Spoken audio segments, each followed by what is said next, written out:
ჩვენ განვაგრძობთ ახლა საუბარს მზიამაღლობის სასამართლო პროცესების შესახებ და ჩიგრძელიშვილი ჟურნალისტი შემოგვიერთა პირდაპირ ეთერში. საღამოშვიდობისა დაჩი, დიდი მადლობა მონაწილეობისთვის. მინდა უპირველეს ყოვლისა გითხოთ, აი როგორც პროფესიონალის თვალით და როგორც მოქალაქის თვალით, რა შთაბეჭდილება გრჩებათ, როდესაც აი ამ სხდომებს ადევნებთ თვალყურს უშუალოდ ადგილიდან. ერთია, ასე ვთქვათ, დისტანციურად, როდესაც მაყურებელი უყურებს ტელეეკრანზე, მაგრამ მეორეა უშუალოდ ატმოსფერო, რომელსაც გრძნობს ადამიანი იმ სასამართლოს სხდომებს. საღამოშვიდობისა, მადლობა ეთერში მოწვევისთვის და იმისთვისაც რომ ხელ ყურადღებას უთმობთ ამ საქმეს. არ ვიცი, შთაბეჭდილებას რაც შეეხება, რა გითხრათ, იცი რა არის? მე მგონია, ვფიქრობ, რომ დასწრება, აი ამ პროცესის დასწრება არის აუცილებელი ყველა ადამიანისთვის იმისთვის, რომ გააცნობიეროს რა ხდება ჩვენს თავს. ან სხვანაირად ვიტყოდი, თქვათ, რაღაცნაირად უნდა შემოინახოს ეს ჩანაწერი, იმიტომ რომ დიდი იმედი მაქვს, რომ ეს არ ვიცი რა ქვია სიტუაცია, ეს ბაქანალია დიდხანს არ გაგრძელდება და რაღაც მომავალ თაობებს გქონდეთ როგორც სახელმძღვანელო თუ როგორი არ უნდა იყოს, არ ვიცი, სასამართლო, სახელმწიფო ზოგადად.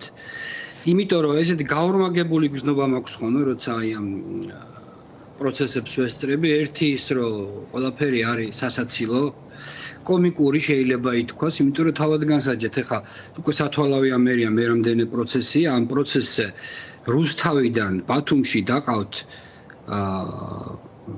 ბრჭყალებში თქვათ ესე ბრალდებული და დაყავს 5 ბადრაკს და კიდე მეორე 5 კაცი თუ არ ვიცი რამდენი გარეთ ელოდება და კიდე ამ პროცესს კიდე 5 მანდატური იცავს, ესე ვთქვათ, წესრიგს და რაზე ხდება მსჯელობა აი ამ პროცესზე, რომელიც გრძელდება ხოლმე, რა ვიცი, 4 საათი, 5 საათი, საკმაოდ დიდხანს.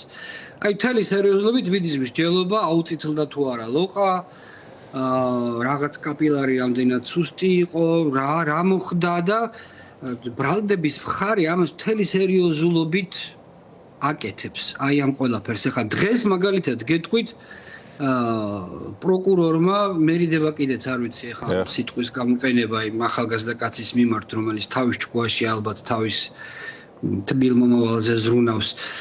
მთელი სერიოზულობით თქვა, რომ იქო სტიკერი რო დააკრეს, იმიტომ რომ მზიას დაკავების წინა პერიოდზე იყო ლაპარაკი.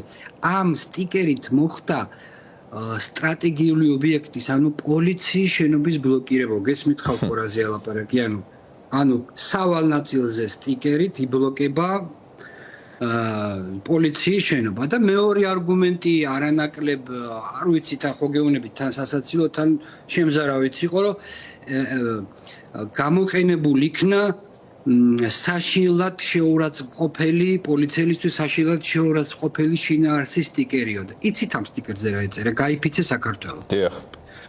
და ეს არის საშინლად შეურაცხყოფელი ტექსტი.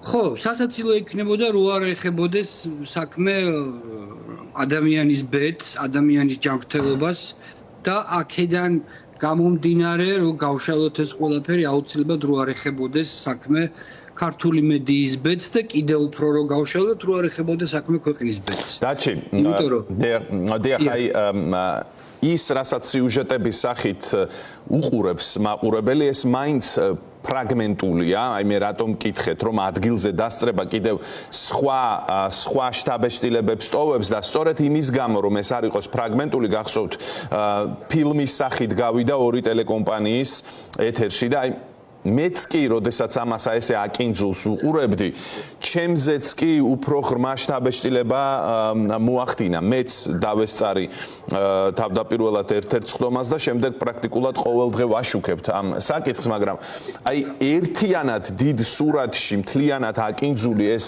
სასამართლოს სხდომები, აი რაღაცნაირად ძალიან დამთრგუნველ და ამასთანავე თქვენც ახსენეთ კომიკურ ხასიათს იძენს. მე მინდა გკითხოთ იმის შესახებ, რამდენად დამაზიანებელია ეს თავად რეჟიმისთვის, ეს გრძელდება ყველაფერი. გასაგებია, რომ მათ სურთ, რომ დასაჯონ ჟურნალისტი, ის ვერ გატეხეს მაგრამ თავად თუ იღებენ ზიანს, როგორ ფიქრობთ?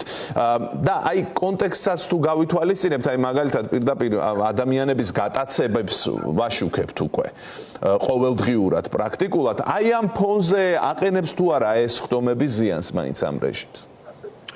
რასაკვირველია, მე ვერ მივაყენებ ახლა შეურაცხყოფას ქართულ საზოგადოებას და ვერანაირად ვერ ვიტყვი და არც ვიქნები მართალი, ესე არ არის, ვერ ვიტყვი, რომ ეს ყველაფერი არ ახდენს ადამიანებზე გავლენას, გაარჩიონ რაღაცა მტყუანი და მართალი და რაღაცა მომენტში შესაბამისი დასკვნა გამოიტანონ, ეს ერთი.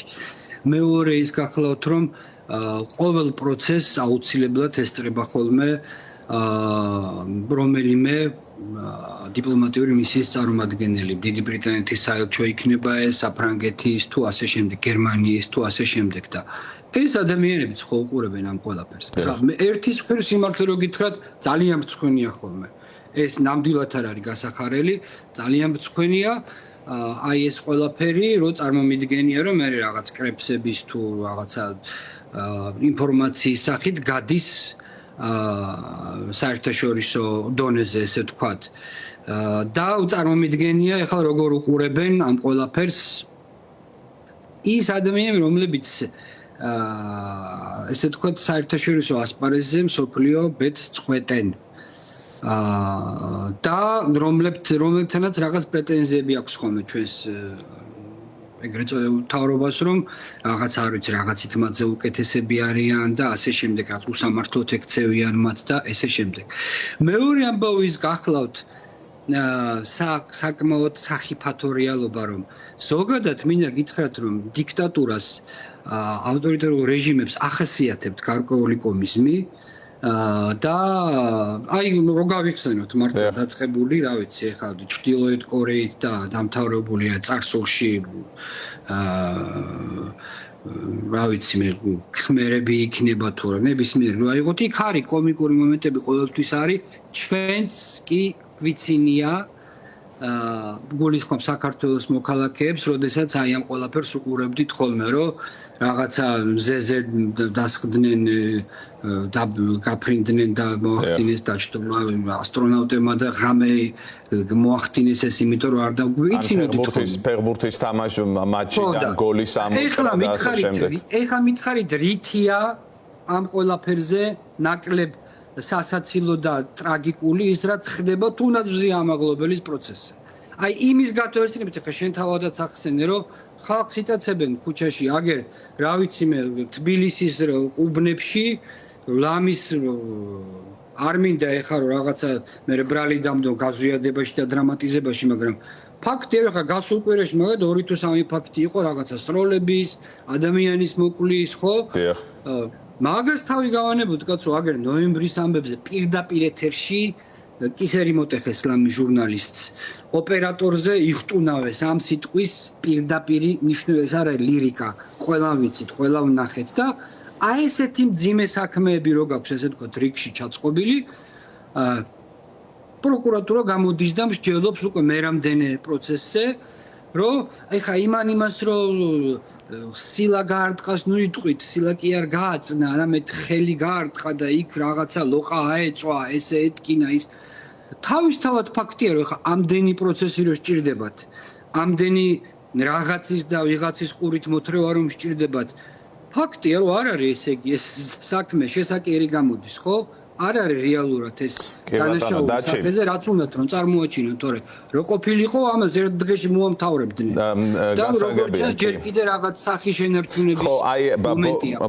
ბოლო შეკითხვა მექნება, ეს უკავშირდება როგორ შეიძლება განვითარდეს ეს პროცესი, ხო? ჩვენ მე პროგნოზს არ გთხოვთ, მაგრამ თავად განვითარება ამ საქმის რისკენ მიანიშნებს 4-დან 7 წლამდე პატიმრობას ითვალისწინებს ის მუხლი, რომელიც მიუყენეს მზიას.